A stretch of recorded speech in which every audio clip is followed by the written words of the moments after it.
This place is not for people like you!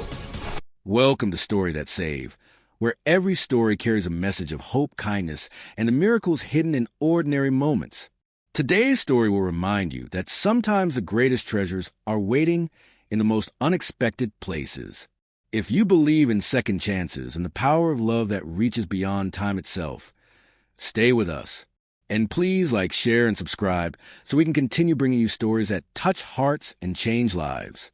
On a gray Tuesday morning in the busy streets of Riverside City, a small boy named Leo Carter stood outside the tall glass doors of Silver Heights Credit Union. His worn sneakers were tied with mismatched laces. His jacket, 2 sizes too big, hung loosely on his thin shoulders.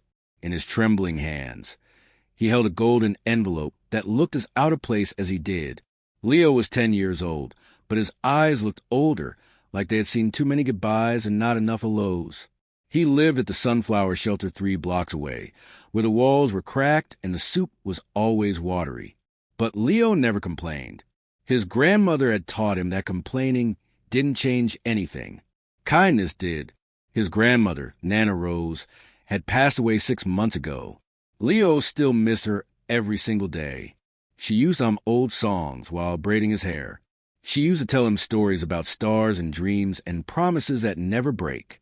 And just last week, while sorting through a few belongings at the shelter, Leo found something strange tucked inside the pocket of her old winter coat.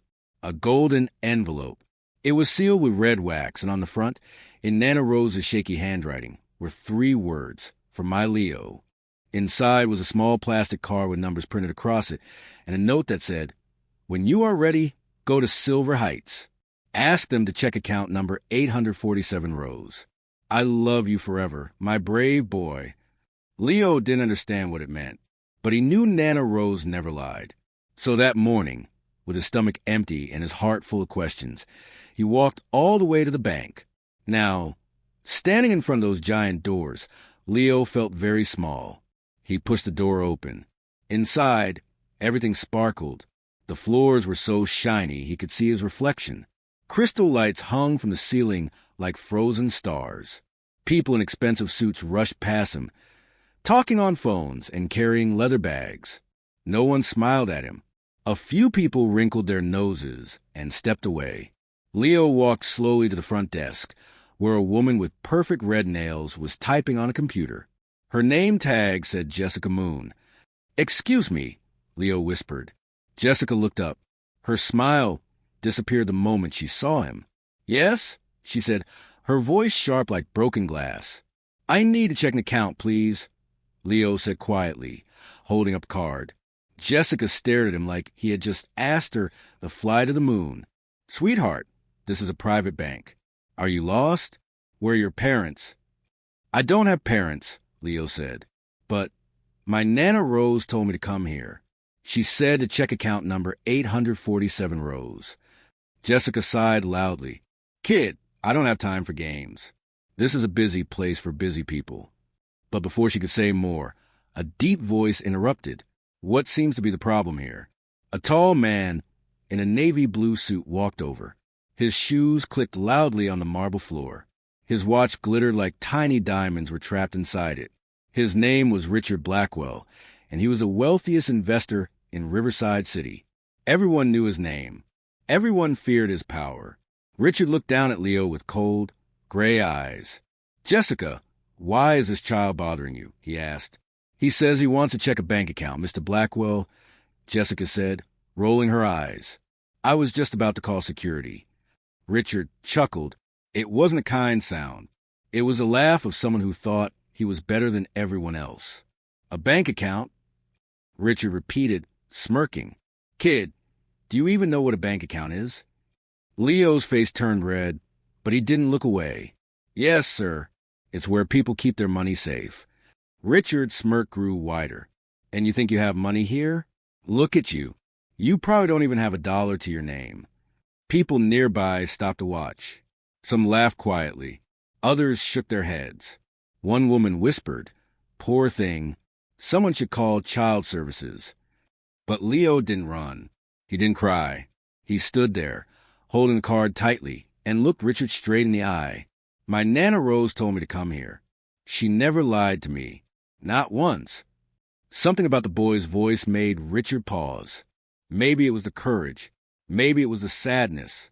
Or maybe it was just curiosity. Richard snatched the card from Leo's hand. "Fine," he said. "Let's end this little game." He walked over to the nearest computer terminal, the one only senior managers could use. Jessica followed, her heels clicking nervously. Leo stood behind them, his heart pounding so loud he thought everyone could hear it. Richard slid the card into the machine. He typed in the account number, 847 rows. Then he pressed enter. For 3 long seconds, nothing happened. And then the screen lit up. Richard's face went pale. His mouth fell open. His hands froze on the keyboard. Jessica leaned closer, and her eyes went wide as dinner plates. That can't be right," Richard whispered. Leo stood on his tiptoes, trying to see the screen. "What is it?" he asked softly. But no one answered, because the number glowing on that screen was bigger than anything Richard Blackwell had ever seen in his entire life. And it belonged to a 10-year-old boy in a too-big jacket and mismatched shoelaces. Richard Blackwell stared at the computer screen like it had just told him the sky was green and grass was blue. His hand shook slightly. His perfectly combed hair suddenly looked messy as he ran his fingers through it. The confident, powerful man who laughed at Leo just moments ago now looked confused, shocked, and very, very small. Jessica leaned over his shoulder, her red nails gripping the edge of the desk. "Mr. Blackwell," she whispered, her voice cracking. Is that real?" Richard nodded slowly, unable to speak. Leo couldn't see the screen, but he could feel something big had happened. The air in the bank had changed. People who were laughing before weren't laughing anymore. Everyone was silent, staring at Richard's face like they were watching a magic trick. "What does it say?" Leo asked, his voice barely louder than a breath. Richard turned around slowly. He looked at Leo differently now. Not with coldness, not with judgment, but with something Leo had never seen from a stranger before. Respect. "Leo," Richard said quietly, kneeling down so they were eye to eye, "do you know what your grandmother did for a living?" Leo shook his head. "She cleaned houses, and sometimes she baked bread to sell at the market."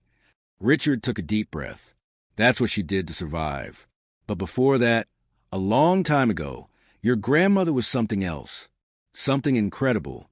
Leo's heart beat faster. "What do you mean?" A woman walked over from the back office. Her name was Victoria Stone, the head manager of Silver Heights Credit Union.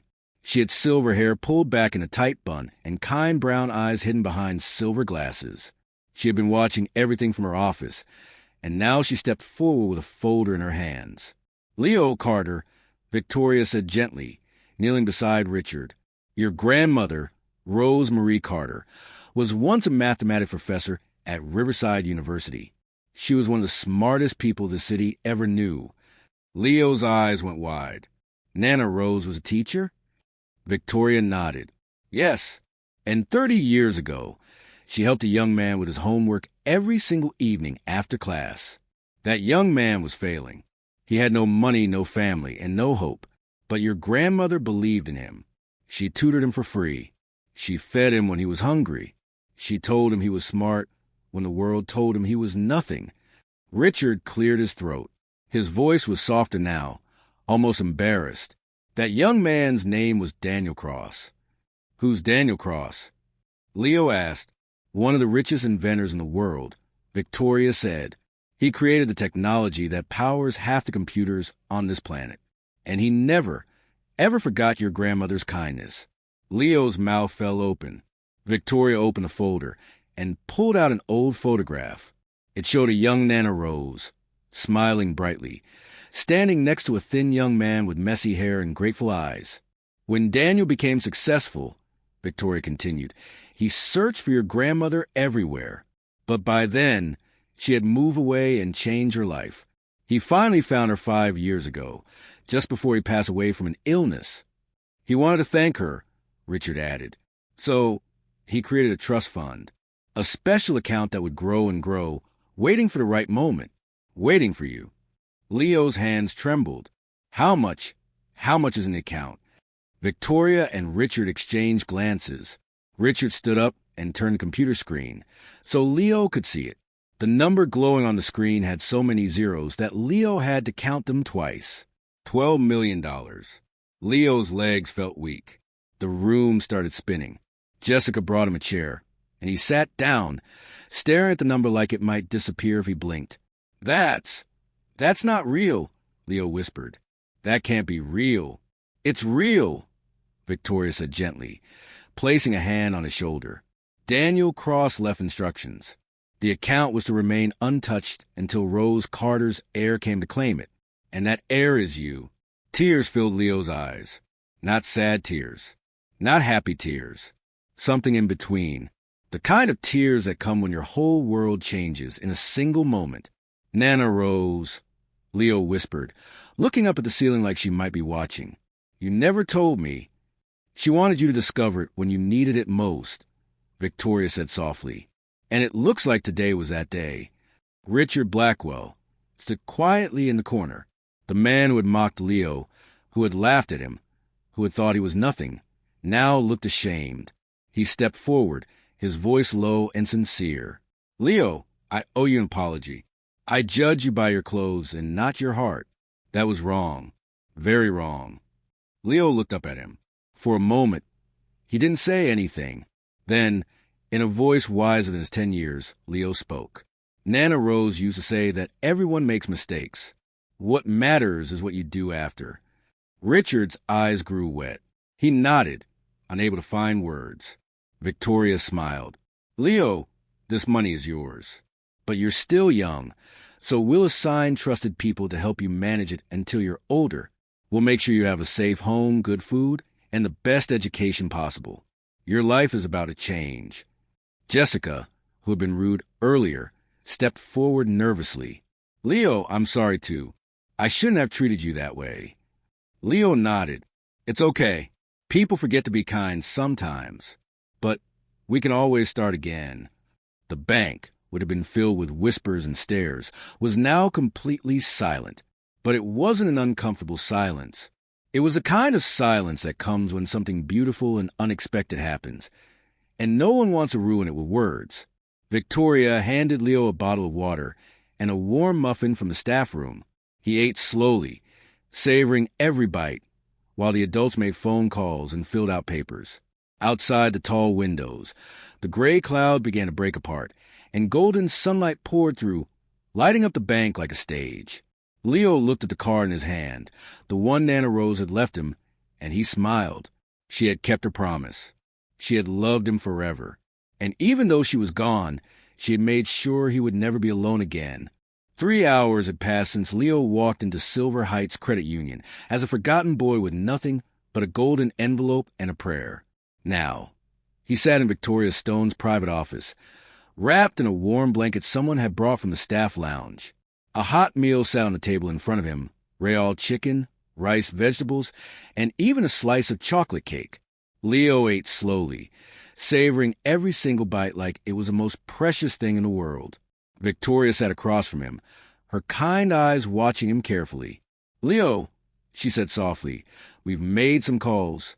We found a wonderful family who's been waiting to foster a child just like you. They have a big house with a yard, a dog named Biscuit, and a room that's already painted blue, your favorite color. Leo looked up, a bit of chocolate on his lip. How did you know blue is my favorite? Victoria smiled. Your Nana Rose wrote it in a letter. She left several letters, actually, one for every birthday until you turn 18. She wanted to make sure you always knew how much she loved you. Tears spilled down Leo's cheeks. He didn't wipe them away. He let them fall, each one carrying a piece of the pain he'd been holding inside for so long. I miss her so much, he whispered. I know. Sweetheart, Victoria said, reaching across the table to hold his hand. But she's still with you, in every choice you make, in every kind word you speak. That's how love works. It never really leaves. Leo nodded, squeezing her hand back. Richard Blackwell knocked softly on the door and stepped inside. He looked different now, humbler, quieter, like someone who had learned a hard lesson and wouldn't forget it. Leo, Richard said, I've been thinking. I run a foundation that helps kids who need support. I'd like to donate $1 million in your grandmother's name. We'll call it the Rose Carter Kindness Fund. It will help other children who are going through what you went through. Leo's eyes widened. Really? Really? Richard said, his voice firm. And I want you to be part of it when you're older. You can help decide who gets help. Because you understand what it's like to be invisible. And that makes you the perfect person to see others.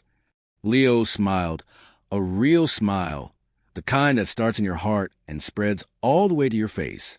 Nana Rose would love that, he said. Jessica appeared at the door, holding a brand new jacket, soft and warm, in Leo's exact size. I bought this in the store next door, she said shyly. I wanted to give you something to keep you warm. I'm really sorry for how I treated you, Leo. You taught me something important today. What's that? Leo asked. That kindness costs nothing, but it's worth everything. Leo stood up and hugged her. Jessica's eyes filled with tears as she hugged him back. By late afternoon, the news had spread throughout Riverside City. Reporters gathered outside the bank. Cameras flashed. People wanted to hear the story of the homeless boy who became a millionaire. But Victoria made sure Leo was protected. She didn't let anyone overwhelm him. She kept him safe, just like Nana Rose would have wanted. Before Leo left the bank, he stood at the tall glass doors and looked back one more time. All the people who had ignored him that morning, the ones who had judged him, laughed at him, and looked away, were now watching him with respect. But Leo didn't feel proud or angry. He just felt grateful. Grateful that Nana Rose had loved him enough to plan for his future. Grateful that a stranger named Daniel Cross had never forgotten a simple act of kindness. Grateful that even in the darkest moments, hope was always waiting, hiding, ready to appear. Victoria walked him outside to a car that would take him to his new foster family. Before he got in, Leo turned to her. Miss Victoria, can I ask you something? Anything, sweetheart. What should I do with all that money? Victoria knelt down, her silver hair shining in the sunlight. That's for you to decide, Leo. But I'll tell you what your grandmother believed. She believed that money is just paper unless you use it to make the world softer, kinder, and brighter. She believed that the richest people aren't the ones with the most money, but the ones with the most love in their hearts. Leo thought about that for a long moment. Then he smiled. Then I want to help other kids like me. Kids who feel invisible. I want them to know they matter. Victoria's eyes filled with tears. Your grandmother would be so proud of you. As the car pulled away from Silver Heights Credit Union, Leo looked out the window at the city that had once felt so cold and empty. But now it looked different.